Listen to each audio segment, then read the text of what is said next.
हाँ, ठीक है, ठीक है।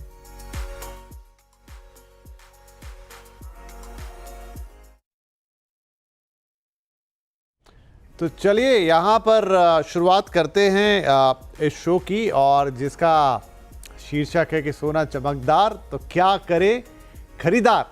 राइट, तो सबसे पहले हम आपको बताएंगे कि सोने में ये जो चमक है वो इतनी बड़ी क्यों हो गई है, क्यों इतना ज़्यादा सोना दिन पे दिन चढ़ता चला जा रहा है, और फिर करेंगे विश्लेषण अपने मेहमानों के साथ। तो चलिए सबसे पहले मैं आपको कारण बताता हूं कि क्या कारण है कि सोने में वो खरीद देखने को मिल रही है। तो देखिए, अमेरिका और चीन के बीच बढ़ते तनाव से उछाल है, स्वाभाविक सी बात है, ये इस समय पूरी दुनिया में हो रही है। अमेरिका ने चीन पर कुल अब 245% तक का टैरिफ लगा दिया। ये बिल्कुल रस्सा कशी, जो टग ऑफ वार जिसे कहते हैं ना, एक तेरी एक मेरी, वैसा चल रहा है। ट्रंप ने बाकी देशों को तो टैरिफ में 90 दिनों की एक राहत दे दी है, तो उससे भी सेंटिमेंट बदले हैं। टैरिफ के कारण अमेरिका में महंगाई बढ़ने की आशंका बढ़ गई है कि ये बड़ा रीज़न है सोने की चमक के पीछे का। और 2025 में चीनी गोल्ड ईटीएफ में रिकॉर्ड $1 बिलियन ने $1 अरब की खरीदारी होती हुई दिखाई दी है। इसके अलावा बाजार को जून में यूएस में दरें घटने की उम्मीद है, तो जब दरें घटती हैं तो सोना उसका इन्वर्सली प्रोपोर्शनल होता है, महंगा होता है। सेंट्रल बैंकों की खरीद से भी इसे सपोर्ट मिल रहा है। कई सारे सेंट्रल बैंक्स इंक्लूडिंग इंडिया लगातार सोना खरीद रहे हैं। ग्लोबल अनिश्चितता ये सबसे बड़ा कारण है। जब भी कोई अनसर्टेनिटी आती है, सोना सेफ हेवन बन जाता है और उसके दाम चढ़ने लगते हैं। इसके अलावा अगर हम देखें 6 महीने के निचले स्तरों पर डॉलर इंडेक्स है, जब भी डॉलर कमज़ोर होता है तो सोने को मजबूती मिलती है। और आखिरी कारण है, नवंबर 2024 में यूएस का नेशनल डेट 36 लाख करोड़ के पार चला गया। ये इस तरह का जो डेटा होता है वो भी सोने को इम्पैक्ट करता है। तो चलिए, ये तो वो कारण हो गए जिसकी वजह से हम देख रहे हैं कि सोना जो है वो लगातार महंगा होता जा रहा है। अब अलग अलग तरीके के प्रोडिक्शंस आ रहे हैं कि आगे चलते हुए सोना 1,10,000 तक पहुंच जाएगा। 1,30,000 की भी चर्चा हमने सुनी थी साल के अंत तक 2025 में हो सकता है। और ये प्रेडिक्शन अलग अलग फर्म्स की तरफ से आ रहे हैं। गोल्डमैन सैक्स का नाम जिसमें बार बार आता है, उन्होंने कहा है सोना इस साल में करीब $3,700, यानी अगर हम भारतीय मुद्रा में कन्वर्ट करें तो करीब करीब 1,10,000 के ऊपर जा सकता है। कुछ मैंने 1,30,000 का भी सुना था, आगे हम चर्चा करेंगे। तो चलिए, आज की इस चर्चा का मूल जो मिशन है वो ये है कि अगर आप एक ग्राहक हैं, अगर आप सोने के चाहत रखने वाले इंसान हैं, तो क्या करेंगे आप? आपकी ज़रूरत क्या हो सकती है कि भाई मुझे तो सोने में इन्वेस्ट करना है और बड़ा लाभ कमाना है, या फिर अभी भारत में लगनसराय यानी कि शादियों का भी मौसम शुरू हो रहा है, तो वहाँ पर भी सोने की ज़रूरत पड़ती है। तो ऐसे में भाई मैं अभी खरीदूँ, कब खरीदूँ, क्या भाव और बढ़ जाएगा, ये भी मन में सवाल उठता है। और एक क्यूरोसिटी जनरल होती है सोने को लेकर। सोना एक ऐसी चीज़ है जो हर कोई अपने पास रखना चाहता है। और हम अक्सर सोने को ऐसा देखते हैं, अरे जब मेरी शादी हुई थी तब सोना ये ग्राम था, दादाजी के समय इतना था, पिताजी के समय इतना था। वो कंपैरिजन दिमाग में हमेशा चलता है। आप भी इस पूरे प्रोग्राम के दौरान खुद को कंपेयर करता ही पाएंगे। तो चलिए शुरुआत करते हैं। हम में से कई लोगों ने सोने को कभी 50,000 या उससे भी सस्ता देखा है या और सस्ता देखा है। अलग अलग वक्त में अलग अलग राय, लेकिन अब तो 1 लाख के करीब खड़ा है। कार्यक्रम में हमारे साथ शामिल हो रहे हैं ऑप्टिमा मनी मैनेजर्स के एमडी पंकज मटपाल साहब, अनमोल ज्वेलर्स के फाउंडर ईशु दत्वानी और निर्मल बैंक सिक्योरिटीज के हेड ऑफ कमोडिटीज रिसर्च और वाइस प्रेसिडेंट कुणाल शाह। आप सभी का बहुत बहुत स्वागत है। कुणाल, मैं आपसे ही शुरू कर दूं। देखिए, हमने बहुत सारे टेक्निकल कारण गिनाए शुरू में कि अमेरिका में ऐसा हो गया, डॉलर इंडेक्स को ये हो गया, फिर मंदी की आशंका, फिर ये फिर वो। क्या यही कारण होते हैं सोने के पूरे इस मूवमेंट के पीछे, जहां पर हमने उसको 50,000 से 70,000, 70,000 से अब ऑलमोस्ट टू द लाख देख लिया और आगे बातें हो रही हैं 1,10, 1,30 की, या कुछ और काम करता है?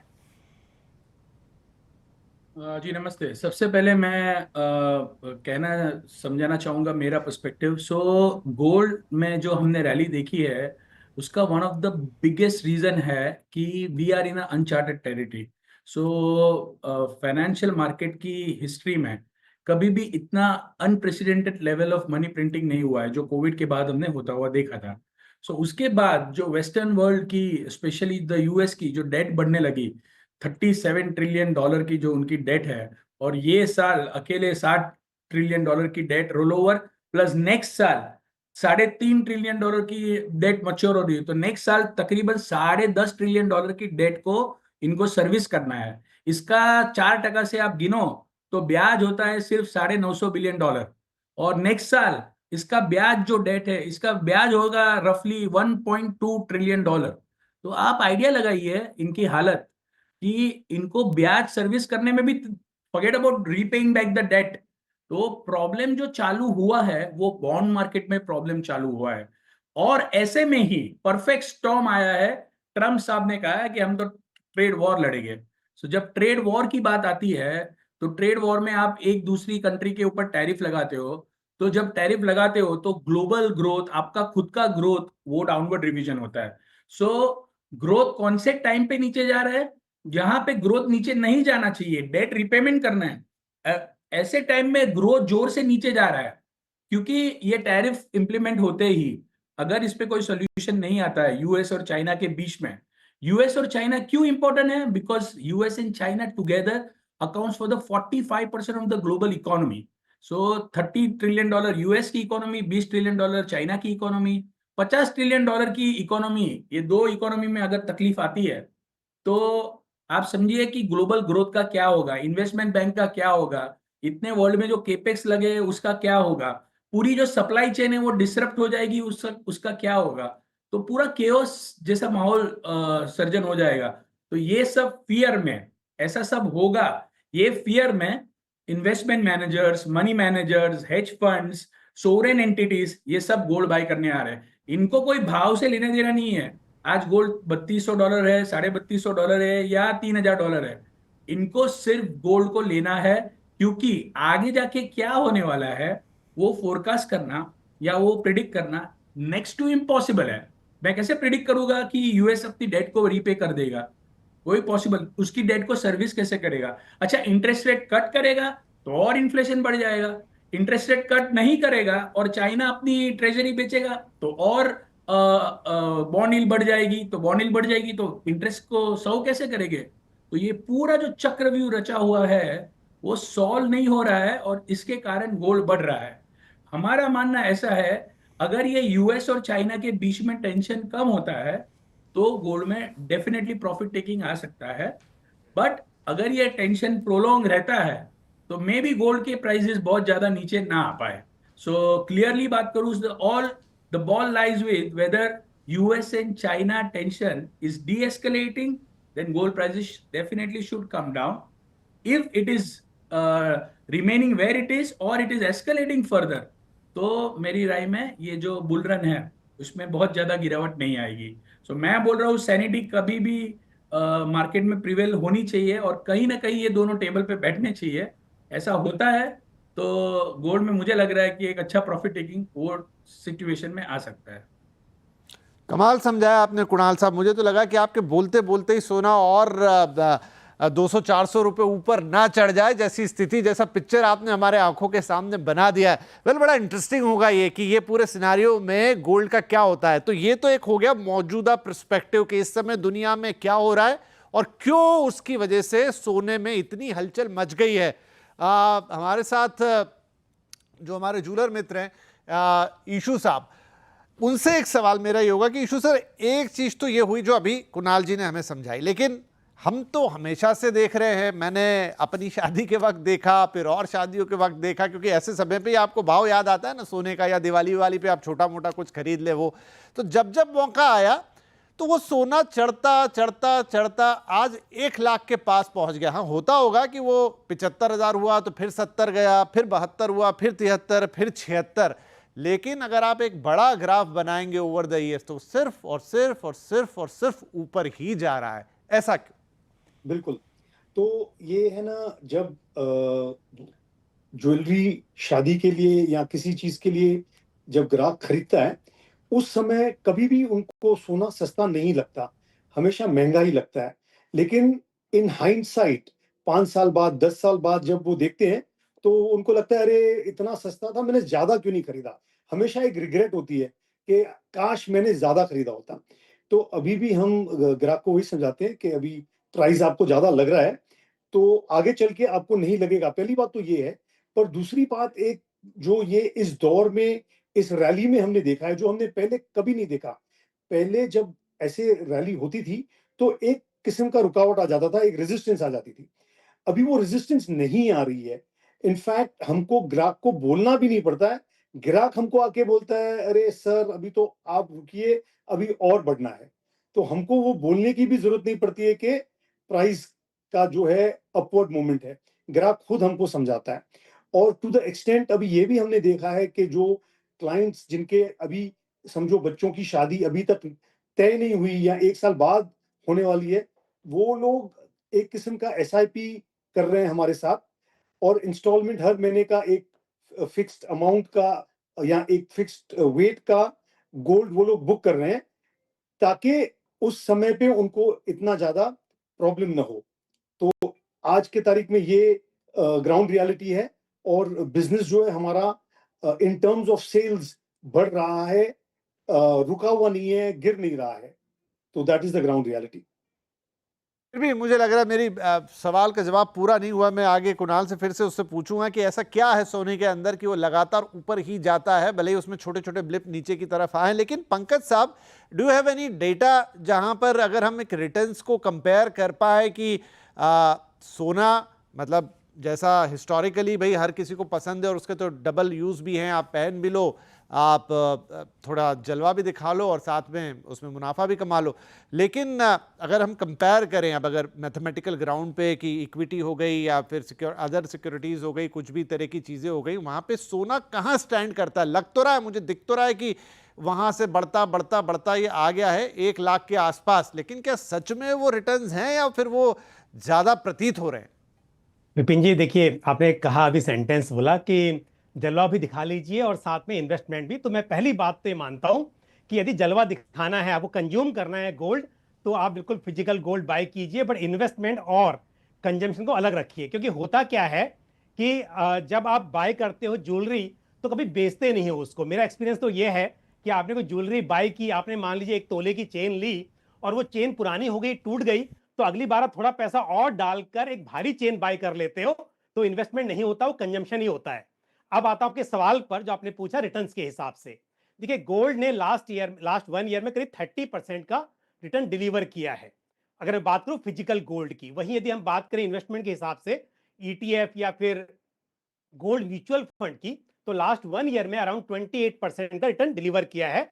तो इक्विटी के मामले में यदि कंपेयर करूं इक्विटी के साथ, तो लास्ट 1 ईयर में तो कंपैरिजन है ही नहीं। इक्विटी के सामने गोल्ड का रिटर्न बहुत ही बेहतर रहा है। बट वहीं अगर लॉन्ग टर्म की बात करें, तो अगर 3 साल, 5 साल, 10 साल की बात करूं, तो 3 साल में गोल्ड ईटीएफ या गोल्ड म्यूचुअल फंड की मैं बात कर रहा हूं, क्योंकि इन्वेस्टमेंट की बात हो तो फिर वो ज्यादा सेंस बनता है। तो करीब 19% के आसपास 3 साल का सीएजीआर रहा है। वहीं 5 साल का सीएजीआर करीब 14% के आसपास है, और 10 ईयर का सीएजीआर 12% के आसपास है। तो यानी कि हम बात करें लॉन्ग टर्म, शॉर्ट टर्म, तो सभी में जो एवरेज रिटर्न निकल कर आए काफी अच्छे हैं। तो इन्वेस्टमेंट के लिए सोने को पोर्टफोलियो में कंसिडर करना बिल्कुल बनता है। बट एक बात मैं जरूर कहूंगा कि हम जब बात करते हैं इक्विटी की, तो मन में यह आता है कि इक्विटी में उतार चढ़ाव काफी रहता है और सोने में ऐसा नहीं देखा जाता, पर सच्चाई ये नहीं है। सोने में भी अगर बात करें, तो 2012 से लेकर 18 तक सच बोलूं तो कोई रिटर्न नहीं बने। अगर गोल्ड का प्राइस 2012 की बात करें तो 31,000 के आसपास था, और उसके आसपास चलता रहा। 2018 में भी सोने का भाव 31,000 रुपए था। तो 6 साल ऐसे गए जब सोने ने रिटर्न नहीं दिए, और 18 के बाद हम देख रहे हैं कि सोने में एक तरफा तेजी रही है, और अब 95,000 रुपीज को क्रॉस कर गया एमसीएक्स पर सोना आज। तो देखा जाए तो लॉन्ग टर्म में आप सीएजीआर की बात करेंगे, तो डेफिनेटली आप 12% से ज्यादा का सीएजीआर देख रहे हैं। लेकिन कई बार ऐसा भी होता है कि सोने में भी रिटर्न नहीं बनते हैं। तो इसके लिए यदि निवेशक बात सोचें कि इस वक्त पर क्योंकि बहुत ज्यादा भाव बढ़ते जा रहे हैं, क्या खरीदना चाहिए, तो आपको ये बात देखनी चाहिए कि सोना आपके पोर्टफोलियो में जरूर रहे, लेकिन जो चीज सस्ते में बाय करेंगे, महंगे में आप बेचेंगे तो ज्यादा प्रॉफिट होगा।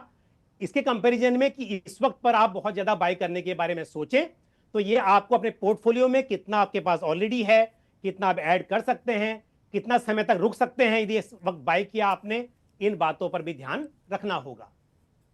जी जी बिल्कुल, नहीं बढ़िया पर्सपेक्टिव आपने दिया। देखिए इंपॉर्टेंट तो यही होता है कि सीएजीआर क्या रिटर्न आ रहा है, लेकिन लॉन्ग टर्म में आप कह रहे हैं 12% तो ठीक है, वो फिर ऐसा ऐसा भी बहुत आउटस्टैंडिंग नहीं, और एक साल के अंदर 30% का रिटर्न, तो वो अगेन सोना तो एक ऐसी सेफ हेवन, इसीलिए उसका नाम है। जितनी अनिश्चितता, जितना टर्बुलेंस, उतना सोने की चमक ज़्यादा। तो कुणाल साहब, क्या सोने को चढ़ने के लिए, मतलब डेफिनेटली ये तो है, अभी क्योंकि इतनी दुनिया में जो हलचल इस वक्त मच गई है, वैसे ही हमने हाल फिलहाल में नहीं देखी। वो जब लेमन क्राइसिस हुई थी उस समय हुआ था, लेकिन वो भी इससे मामला अलग था। और अभी तो ऐसा है कि जिसका ना सिर है ना पैर है, उस तरह का मामला है। क्या यही चीज़ सोने को इतनी मजबूती दे रही है, और जब तक ये माहौल रहेगा तब तक सोना चमकेगा? और अगर इसमें कहीं नॉर्मलसी आती हुई दिखाई दी कि हाथ मिला लिए गए, चीज़ें संभाल ली गई, तो फिर वापस से सोना धीरे धीरे सेटल होगा? आप म्यूट पर हैं सर।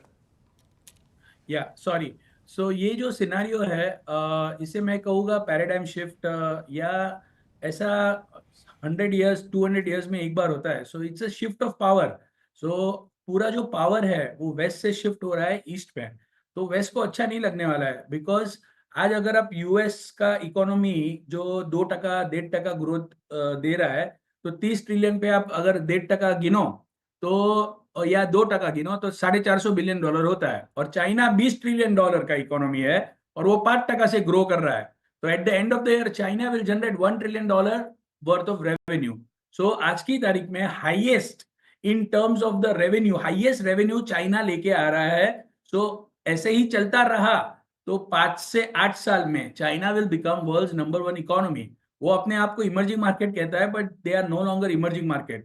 सो जैसे यूके था पहले और यूएस ने टेक ओवर किया, ओके, और उसके बाद हम देख रहे हैं रफली 150 साल हो गए यूएस की करेंसी चल रही है, यूएस ही पावर में, यूएस का डॉलर।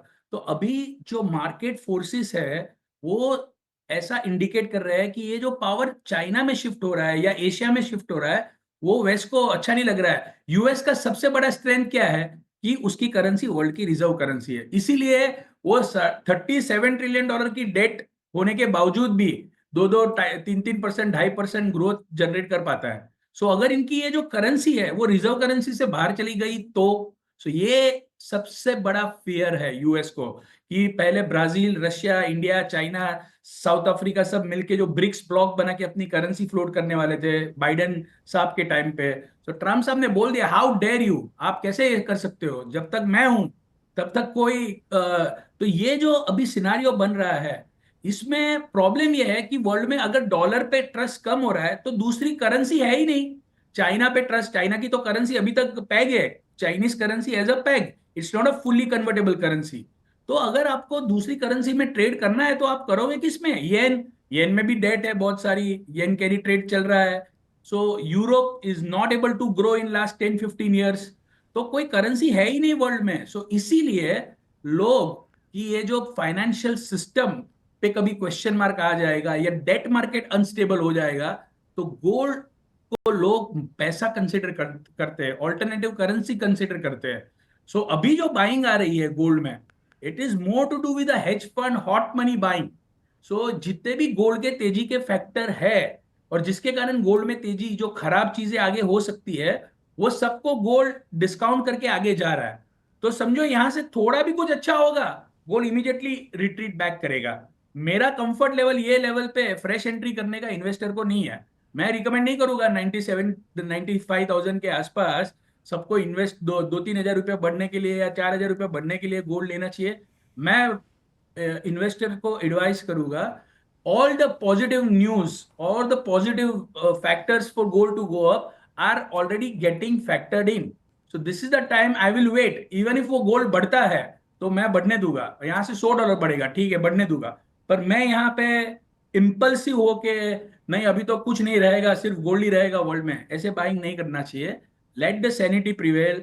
यूएस और चाइना के बीच में कुछ तो कुछ पॉजिटिव आने वाले 10-15 दिन, एक महीने में होना चाहिए, क्योंकि ऐसे तो दोनों लड़के खत्म हो जाएंगे। सो मैं ऐसा मान रहा हूं कि गोल्ड में ओवरऑल तेजी कंटिन्यू रहेगी, बट छोटे मोटे करेक्शन बीच में आएंगे, वहां पे आप ऐड कीजिए। यही गोल्ड आपको $3,000 पे मिलता है या $2,900 पे मिलता है, then it is again a great buy. But अभी $3,400 पे आप गोल्ड लेने निकलोगे, it's not a great intelligence. आपके पास कोई ऑप्शन नहीं है तो आप ठीक है, मतलब then you can obviously by certain portion, और नीचे आता है तो एवरेज कर सकते हैं, but these are not the great time. In fact आपने अगर 40-50 हजार 60 हजार में गोल्ड लिया है, तो why why we can not book the profit? क्यों हम प्रॉफिट बुक नहीं कर सकते वो सिचुएशन में? Right. So this is the time, not to be very greedy from the short-term point of view. Wait for the correction to re-enter into long position. That is the message I want to give to our viewers. अरे बिल्कुल सही है, बहती गंगा में हाथ नहीं धोना है, लेकिन अगर घर में वो गंगा जली रखी है तो उसे रखिए संभाल के, क्योंकि अब वो कहाँ तक जाएगा, सोने का भाव आपको कितना फायदा मिल सकता है। बड़े बड़े चार्ट्स चल रहे हैं, अभी आपके स्क्रीन पर भी आए थे, कोई बोल रहा है 3500, कोई बोल रहा है 3700, मतलब इंडियन करेंसी में 1,30,000 या इवन उसके भी ऊपर, तो फिर संभाल के रखिए। लेकिन इस समय एंट्री हाँ आपको तकलीफ दे सकती है। एक छोटा ब्रेक लेते हैं यहाँ पे। ब्रेक के बाद अब मान लीजिए आपको निवेशक के तौर पे सोना खरीदना नहीं खरीदना, एक जवाब तो यहाँ पे आपको कुणाल साहब ने दे दिया, लेकिन बेचना है तो वो नीचे वाला हिस्सा कैसे, वो दूसरा हाथ कहाँ लगाएंगे कि ये बॉटम आ गया या टॉप आ गया, अब बेचा जाए, अब मैक्सिमम प्रॉफिट होगा। और दूसरा ज़रूरत के लिए खरीदना है, शादी है, कोई और रीज़न है, तो क्या थोड़ा बहुत 2-4 हज़ार का भी अंतर मिलता है ना, राहत मिलती है दिल को, वो कब मिल सकता है? तभी खरीदा जाए, 4 दिन रुक के खरीदा जाए। क्या करें क्या ना करें, या कोई और अल्टरनेटिव है? तो चलिए ये कुछ इंपॉर्टेंट 2-3 सवाल रहेंगे, इनका जवाब लेंगे छोटे से ब्रेक के बाद। और वो जो बड़ी बड़ी घोषणाएं हो रही हैं या एजम्पशंस आ रहे हैं कि 1,30,000 1,50,000, क्या वो भी हो सकता है? तो फिर ये भी लेवल बुरा नहीं है मन में लालच तो आ जाता है। छोटा ब्रेक के बाद ये सवाल भी।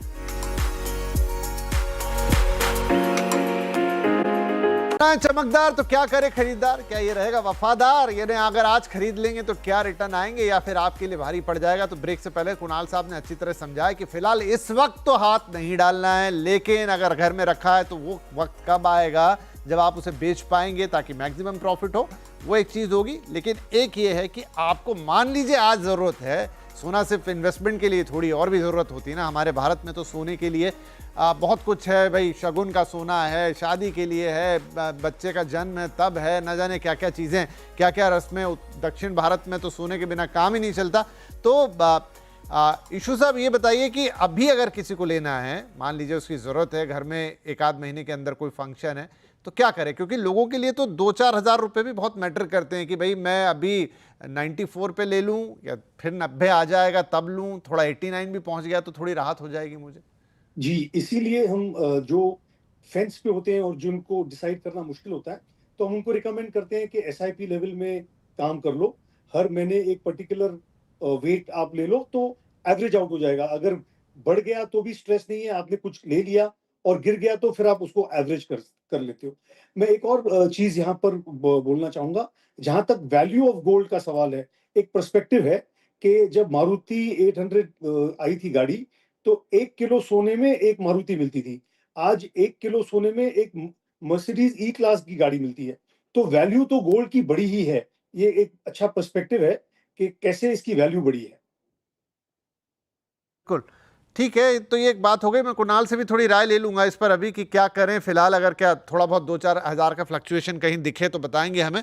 पंकज साहब एक बात मुझे बताइए कि जैसा आपने शुरू में भी कह दिया था कि आप वो चमक वाली साइड को अलग रखें और सोने को अगर निवेश करना है तो उसको अलग रखें, क्या प्रेफर्ड रहता है? कि मतलब आप सही कह रहे हैं बिल्कुल कि वो जेवर खरीदो और फिर वो दोबारा देने जाओ तो फिर उसमें बहुत कुछ वो कांटा वांटा निकालते हैं, उसकी अशुद्धि और ये वो बड़ा सिर दर्द होता है। तो बेटर क्या है कि आप ETFs में लें या फिर वो जो ऑनलाइन आजकल बहुत सारे इन्वेस्टमेंट प्लान आते हैं कि आप 500-500 रुपये लगा दें और अपना एक फिजिकल की जगह एक सिर्फ डिजिटल गोल्ड आपका चलता रहे, क्या बेहतर रहेगा? देखिए विपिन जी, बिल्कुल सीधी सी बात है। अगर आपको कंज्यूम करना है, आपको अगर हार पहनना है तो हार ही पहनोगे, तब तो आप ETF नहीं गले में लटकाएंगे। तो इसके लिए कंजम्पशन जब बात हो तब तो डेफिनेटली आपको जो भी सोने की ज्वेलरी खरीदनी है वो खरीदनी है। और मैं तो कहूंगा कि उसके लिए आप टाइम भी देख सकते हैं। शादी होने वाली है घर में और खरीदा नहीं है पहले से, तो जो भाव उस पर खरीदना ही पड़ेगा। बट जब बात इन्वेस्टमेंट की हो तो हमें देखना होता है कि कहां पर लिक्विडिटी ज्यादा है, आप आराम से बेच सकते हैं, ट्रांजेक्शन ईजी हो सकते हैं और रख रखाव की चिंता नहीं है। तो डेफिनेटली जो आपके पास में फाइनेंशियल असेट के रूप में गोल्ड अवेलेबल है, चाहे वो सॉवरेन गोल्ड बॉन्ड हो या फिर गोल्ड ETF हो या गोल्ड म्यूचुअल फंड हो, ये बेहतर चॉइसेस मानी जा सकते हैं। इवन अगर आप बात करें डिजिटल गोल्ड की, तो मैं उसको भी नहीं प्रीफर करूंगा यहाँ पर। इवन फिजिकल गोल्ड में लेने के लिए तो आप गोल्ड के बार एंड कॉइन्स भी बाय कर सकते हैं, लेकिन क्योंकि ये जो विकल्प हैं आज की तारीख में फाइनेंशियल एसेट के रूप में, वो बेटर दिखाई देते हैं। तो डेफिनेटली गोल्ड ईटीएफ में आप निवेश कर सकते हैं, क्योंकि यहाँ पर आप यूनिट के रूप में बाय करते हैं और एक छोटे से अमाउंट से भी आप शुरुआत कर सकते हैं और ऐड कर सकते हैं, जब चाहे बेच सकते हैं। डीमैट अकाउंट नहीं है तो आप गोल्ड म्यूचुअल फंड बाय कर सकते हैं। गोल्ड म्यूचुअल फंड अल्टीमेटली वो फंड ऑफ फंड होता है जो कि गोल्ड ईटीएफ में ही इन्वेस्ट करता है। और फिर सॉवरेन गोल्ड बॉन्ड, हालांकि नए इश्यूज नहीं आ रहे हैं, लेकिन जो पुराने इश्यूज हैं उनमें डेफिनेटली इन्वेस्ट किया जा सकता है।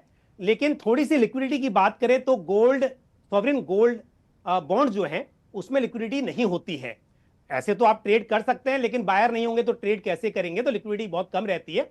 तो ऐसे में गोल्ड ईटीएफ या गोल्ड म्यूचुअल फंड बेटर है। बट यदि आपको लॉन्ग टर्म के लिए रखना है, क्योंकि 8 साल की मैच्योरिटी होती है सॉवरेन गोल्ड बॉन्ड की, और पुराने बॉन्ड्स बाय कर रहे हैं तो उसकी मैच्योरिटी मान लीजिए आपसे 3 साल के बाद है, 4 साल के बाद है, आपके पास अगर होल्डिंग पीरियड उतना है तो सॉवरेन गोल्ड बॉन्ड भी एक अच्छा विकल्प है। डेफिनेटली वो भी कंसिडर किया जा सकता है। और विपिन जी, मैं बात को दोहराऊंगा एक बात और। अभी आपने शुरुआत में कहा कि ये ज्वेलरी अलग और ये अलग, मेरा एक वजह सिर्फ ये जो आप जो उसमें से जो ज्वेलर्स हैं थोड़ा काट के, या फिर जो आपका जो मेकिंग चार्जेस होते हैं वो कट जाते हैं, वो तो एक तरफ है। मेरा कहना तो ये भी था कि ज्वेलरी कोई बेचता नहीं है, ज्वेलरी खरीदी जाती है और वो जनरेशन टू जनरेशन रखी जाती है जनरली। तो यदि आपका प्योर मकसद इन्वेस्टमेंट है कि भाई मुझे इन्वेस्ट करना है, पैसे निकालूंगा और फिर घर खरीदूंगा, ये बच्चों की पढ़ाई के लिए उसे इस्तेमाल करूंगा, तो ऐसे में ज्वेलरी नहीं बिक पाती है। आपको करना ये चाहिए और बेचनी भी चाहिए ज्वेलरी।